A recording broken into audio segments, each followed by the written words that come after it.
Alright, howdy guys, welcome back to another episode of Together We Design. It's your host Anarchy, and today we are going to be talking about making selections in Photoshop. We're going to do this with two different things. We're going to do it with a picture, and we're going to do it with a character model from Overwatch. So without further ado, let's get right into the video.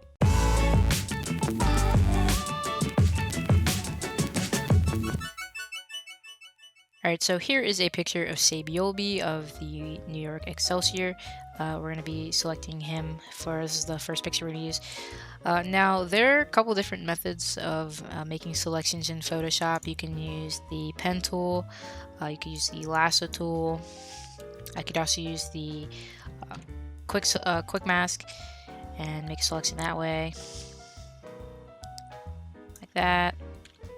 And there you go, your selection. But how I like to do it is I like to use a combination of the object selector tool, select subjects, and the other select and mask tool. So let's get right in here. We're gonna go into select and mask, which is Alt-Control-R on your keyboard. And here we go, we're greeted with a blank screen because it's the only layer I have at the moment. We're gonna go to select subject. So what select subject is gonna do is it's gonna create a base selection from your image, and it's gonna do like a basic selection. Now this can either be like really good or also terrible. This one seems to be pretty good. So all we've got to do is go and refine some parts, namely his hair and a couple edges.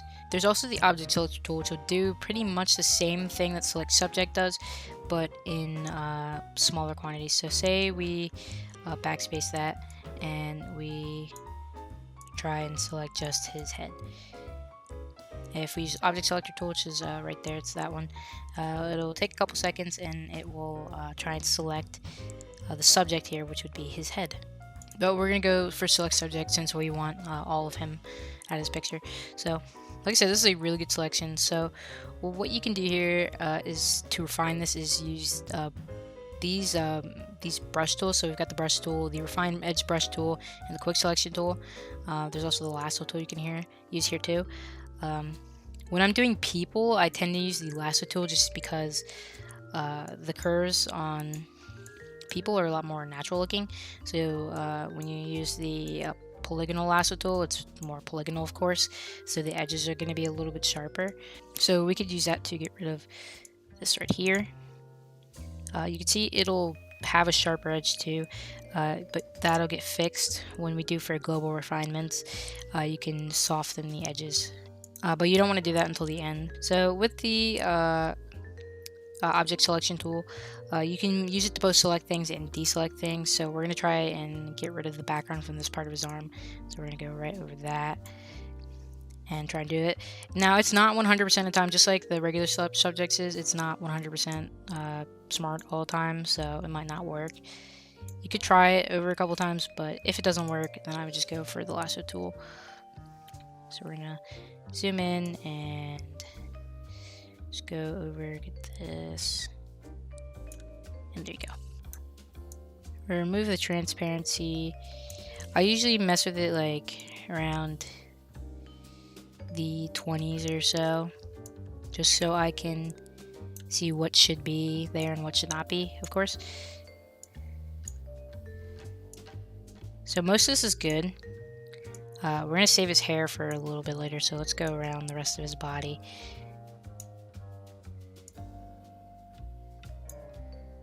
Fix some of these edges here. They're a little bit soft.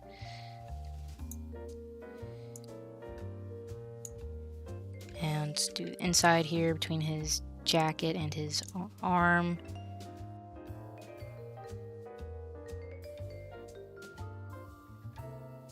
I want to make sure we get any like dark spots that symbolize that it was sort of on a background too, just so it doesn't end up looking weird later. This looks pretty good too. So we got a pretty good selection here. So his hair is a different situation. Now I know a lot of people when doing selections dread hair. Hair is one of the hardest things to cut out. But with what we're about to do, it'll probably save you a lot of time trying to do hair. So what we're going to do is we are going to go around this and deselect some of the random different stuff like these lights. I'm going to deselect that stuff. Try and get rid of some of it. But okay, strike what I just said. You want to get rid of these light parts, but you also want to go. So we're just gonna make a general selection around his head, so we can get some of those strands of hair that got cut out with select subject. He has some unruly hair. This can also be a little bit harder if you pick a picture of someone who has like wild kind of hair, or the hair is like going in every which direction. This could be a little bit harder, but this method is still really good. So what we're gonna do is we're gonna use a combination of the brush tools here. So we're gonna use, the first thing you want to use is the Refine Edge brush tool.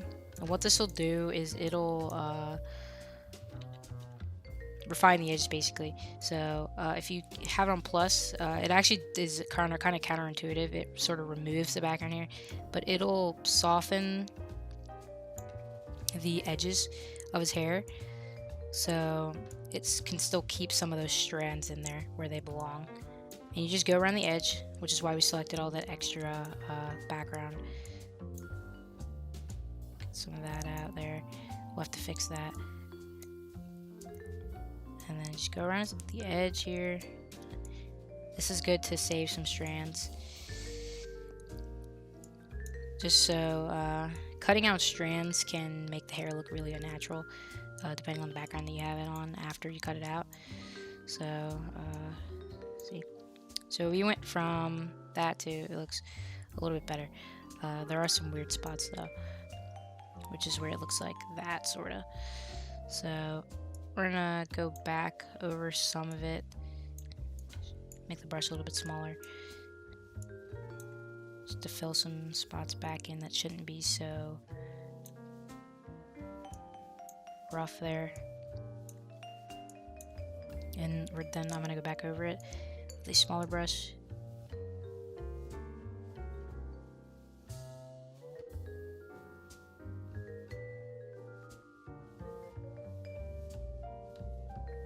Alright, so this is a little bit better.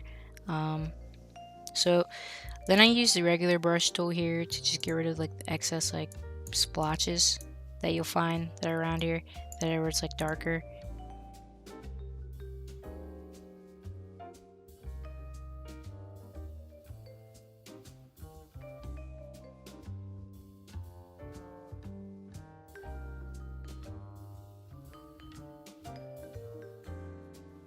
Also, we gotta go back in here and fix these lights. Let me see what I can do here. This is a very good picture. These lights are a little bit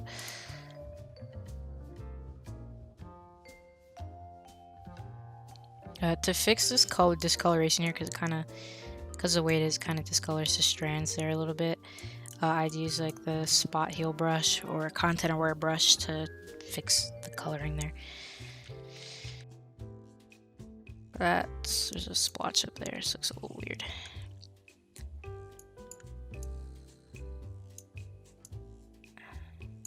Oh, there we go. We have a little bit of a more natural looking hair up here. Now for spots that end up looking a little bit like I don't know what the opacity is, I guess. Weird up at the tops where the Refine Edge tool worked. It's magic. I'll show you guys how to fix that in momentarily. So we're gonna finish up the rest of the selection. Let's get rid of this light here.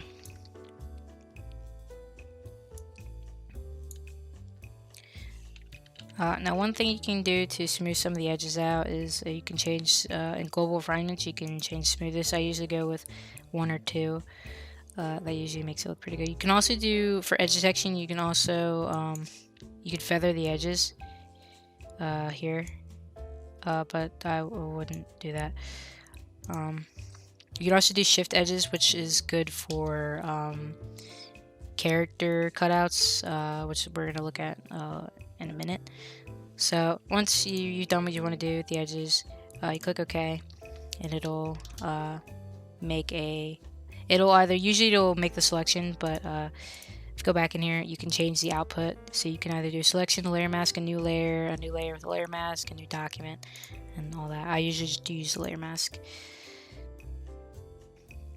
But once you've done that, so to fix the transparency issues you might find up here on top of the hair, you can just duplicate it and it'll sort of fix it, and you can go back and erase the spots that become a little bit more prominent. But that's pretty much how I would do a selection of a photo. So that was pretty simple, and it only took around 5-10 minutes, depending on the picture and how much hair they have, or how intricate the background is, or how intricate whatever you're cutting out is. So the next thing we're gonna look at is we're gonna be looking at a Genji screenshot. Now I pretty much use the same method, however it's a little bit different, but pretty much the same. So we're gonna go to select a mask, and we're gonna go to select subject, and it's gonna work its magic. Select subjects, and there you go. This one was actually really good. I have when I use my screenshots from Overwatch, all of my screenshots are a white background that I get from either anniversary event like it is right now, or they have certain Overwatch League skin releases. So you can tell it messed up in a couple spots like a sword, but this overall was a really good selection. So see if object selector tool gets it there. If not, we'll go over it with the polygonal lasso tool. Overwatch characters are of course a bunch of polygons, so the edges are a lot harsher than it would be on, say, a picture of a person where they have smooth edges. Of course, none of us are made out of polygons. Okay, all right, so it got it. It did get it. Very cool. All right, it got the sword. It did mess up on this edge here, so we're gonna polygonal lasso tool there, and we're gonna click. So the other thing you can do is to change between adding to the selection and subtracting from the selection is you press Alt or Shift. So Shift is if you want to do a add to the selection. So say I'm on subtraction, you press Shift to add to it. Or say I'm on addition and I want to subtract, we will press Alt. And that goes for all of the selected mask tools, so the brushes and the object selector tool. So that's the spot. There's also this corner right here. I'm just gonna go ahead and do this with the lasso tool, just because it's easier.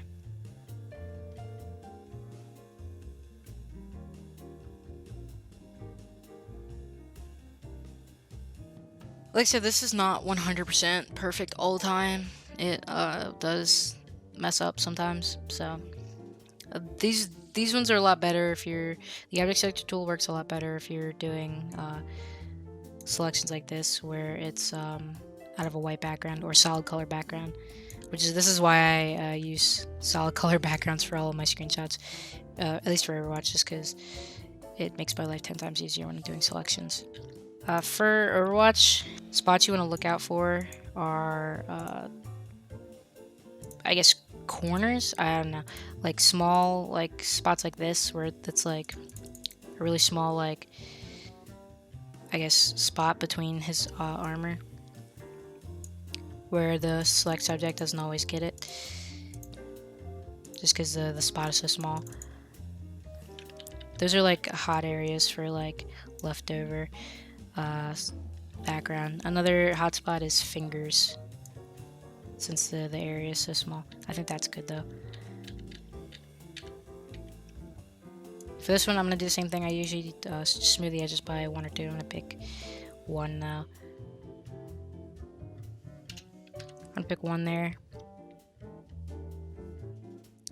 and set this to a layer mask, and there we go.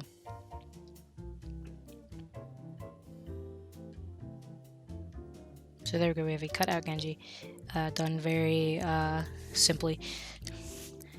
I know there are a lot of people who use the pen tool. I know there are a lot of people in esports use pen tool, but I think that doing what I do just saves so much more time than doing the pen tool. Alright, so that's going to be all for today's episode of Together We Design. I hope you guys enjoyed this episode, and I hope you guys learned something new.